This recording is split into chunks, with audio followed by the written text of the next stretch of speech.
Yes, I know you and Olivia. We're both really excited to have our guest here today, and we are joined by Dave Smith, who is the Oklahoma State distance cross country coach, and with the track team over there. And let's just say that Oklahoma State had a pretty big weekend, especially on the men's side. They were able to go into the NCAA cross country championships in Charlottesville and take down the defending champions of NAU. And Dave Smith, he's built a powerhouse program at Oklahoma State. He's been coaching the Cowboys since 2006, I believe, and has been awarded numerous National Coach of the Year awards. So we're really excited to have you. Again, thanks for joining us, Coach. Yeah, no problem. Thanks for having me. Now, I have to ask, this weekend was obviously super exciting. Sure, it was hectic too. Now that a few days have passed, what are those emotions like for you and for the Oklahoma State program as you have made it safely back to Stillwater and then traveling for Thanksgiving as well? Well, partially it's relief, to be honest. This has been coming for a while. We had a really good run from about 2007 to 2013 where we were winning or being top two or three almost every single year, and then we went through a downslide where we just struggled for a while. And about 2017 or 18, I kind of realized we were going the wrong direction, and changed some things in some recruiting and kind of way we were approaching things.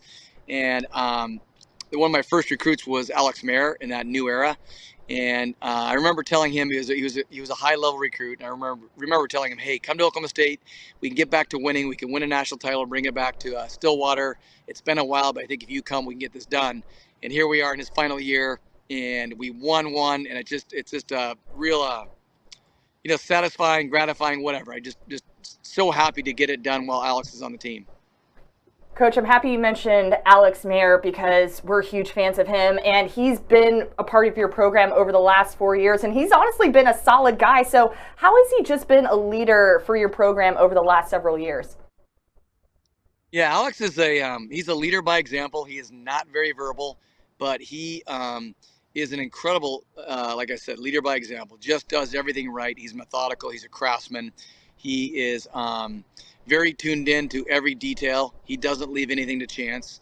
And I think his attitude, his approach, his professionalism, the way he does things, has changed the way that the culture and the the approach of our entire program. I think many guys now emulate him. I think his effect on our program will go beyond his time here.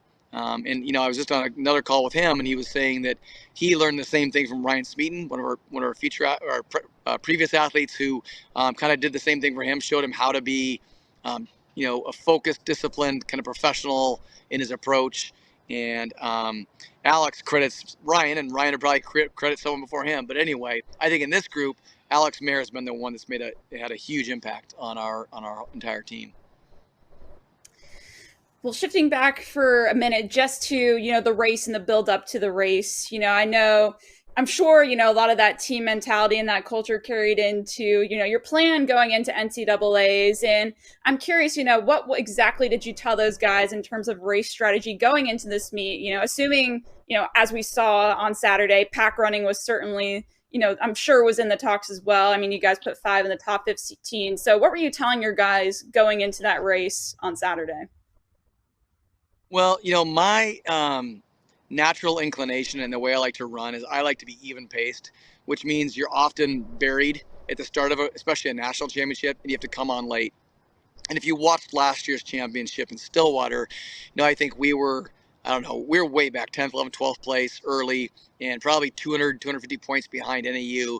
And then slowly, methodically throughout the race, every 1,000 meters, we were gaining 30 or 40 points to the point we got to 9K, and we were just a couple points ahead. And then it came down to, great finishes from both teams. We ended up tied.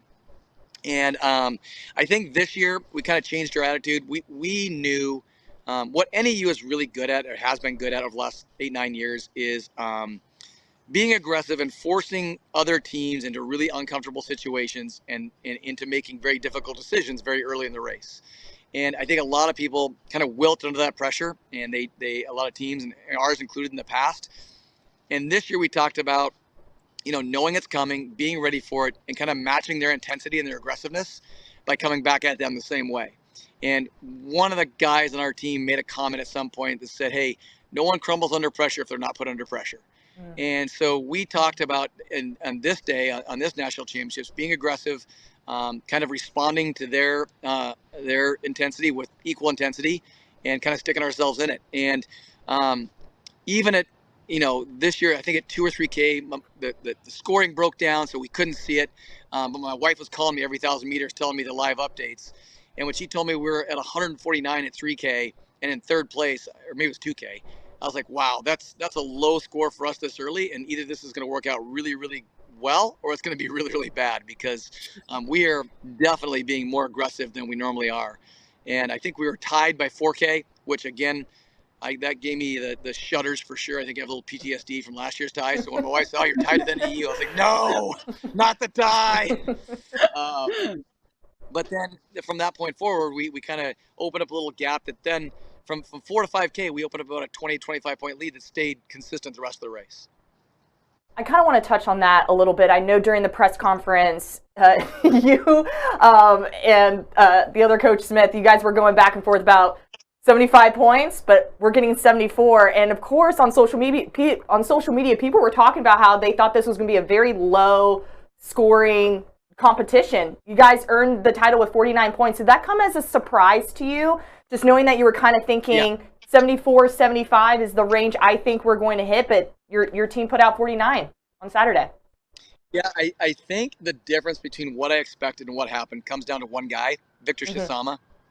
Victor, this is his fourth national championships. He's been 28th, 34th, and 32nd or 31st. So that's where he is.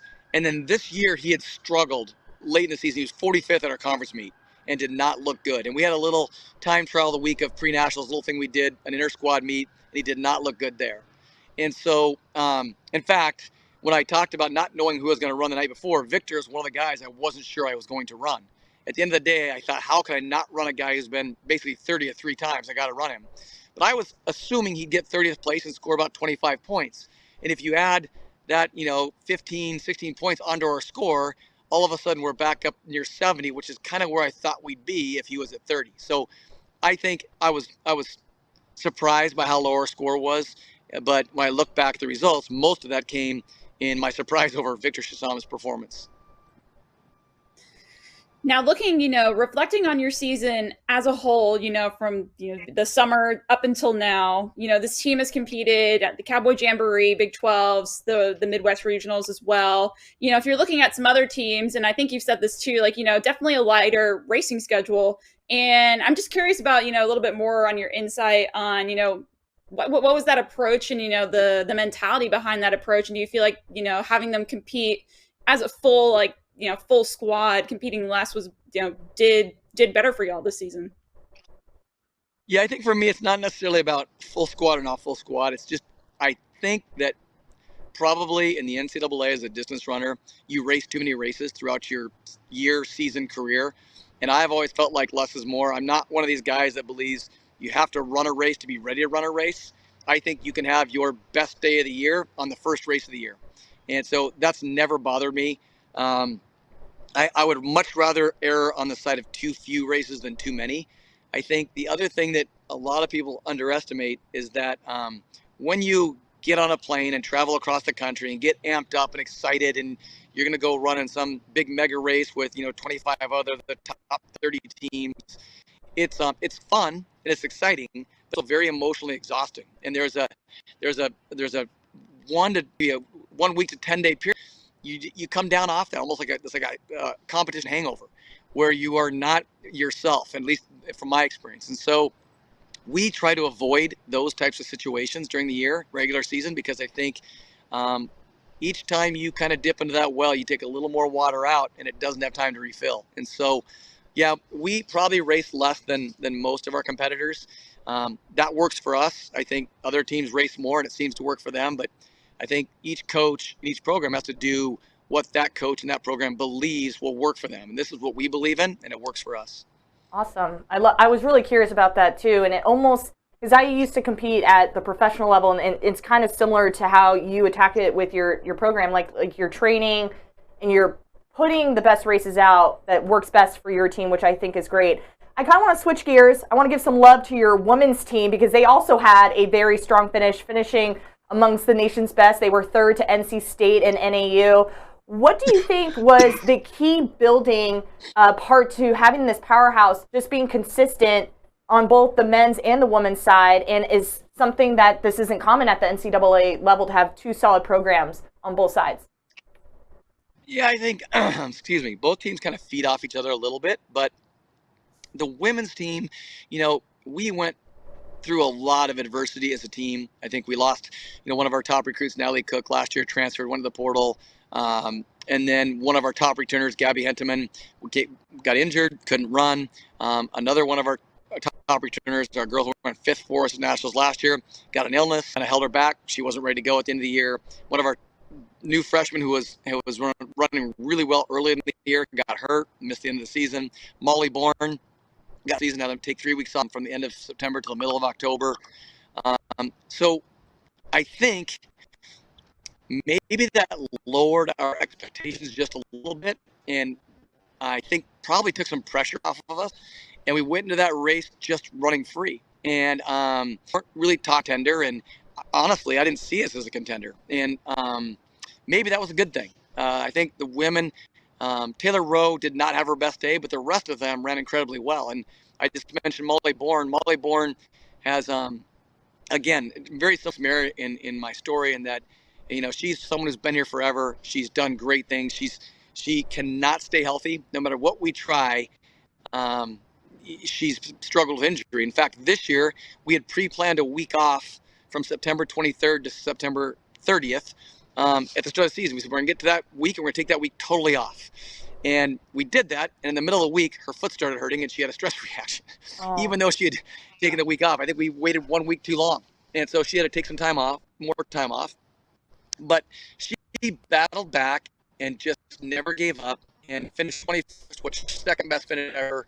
Kind of our emotional leader this year, did a fantastic job. And honestly, Gabia Galvadita, a flat 800-meter runner, and came to LSU as a 400 hurdler and now was just 48th at Nationals in cross. And I think if I would have told her that when I was recruiting her, she wouldn't be here. She would have said, there's not a chance of coming there. I'm a hurdler. I'm not going to run the 800 or the cross country or anything like that. And here she is. I mean, she's just been incredible. Now, switching back to the men's team for a minute in that championship squad, if you look at the team as a whole, obviously you have veterans like Alex Mayer, but overall, you have a pretty young squad there. I mean, you have some star freshmen in Dennis and Bryan and plenty of other underclassmen within that top 7 that you raced on Saturday. So I think, obviously with the bar set so high already for these guys. I mean, they just won a national title for these young guys. What do you think now that upward trajectory looks like for the squad over the next few years, especially as they gain more experience? Well, I think we're now going to have to deal with what NAU has handled so well over the last 8 years, and that is knowing that you can no longer exceed expectations. You can no longer exceed your last year's performance. Now all you can do is mess it up. And going and winning a title and defending one. And defending it is really, really hard. And I think that's what's been so impressive to me about Mike Smith and that crew at NAU is how well they've defended and come back year after year, reloaded new teams. The teams that the guys that won last year's title, none of them won their first title. That's been really impressive. Now we are going to have to try to figure that out. It looks on paper like we're really good, but races on paper, these are young people with emotions and personalities and lives, and they've got to figure out how to now deal with the fact that they will probably enter the season as favorites and overcome that and back it up. I think we got away with one this year. I ended the year thinking I wanted redshirt Ryan Shoppy, who is 741, 1337, 355. And I wanted to redshirt him because we'd kind of blown through his eligibility, and I kept looking for the day when Alex Mayer would be gone and thinking, what am I going to do? And so we redshirted Ryan Shoppy, and at the last minute, I almost put him in and yanked that redshirt. Now we got him for 2 more years. I think he's a guy like Alex Mayer that can kind of step in with Will Muirhead, Jonas Price, Victor Shitsama, some of the guys who've been around our program for 4 or 5 years, and they can lead us kind of as we try to defend this title. Awesome. Well, Coach, thank you so much for joining us for our episode today. It was such a pleasure seeing you. And of course, congratulations on winning the NCAA title on the men's side and 3rd place finish on the women's. We're wishing you all the best and enjoy your Thanksgiving holiday as well. Yeah, thank you very much. Thanks, Happy Coach. Thanksgiving. Happy Thanksgiving. Bye.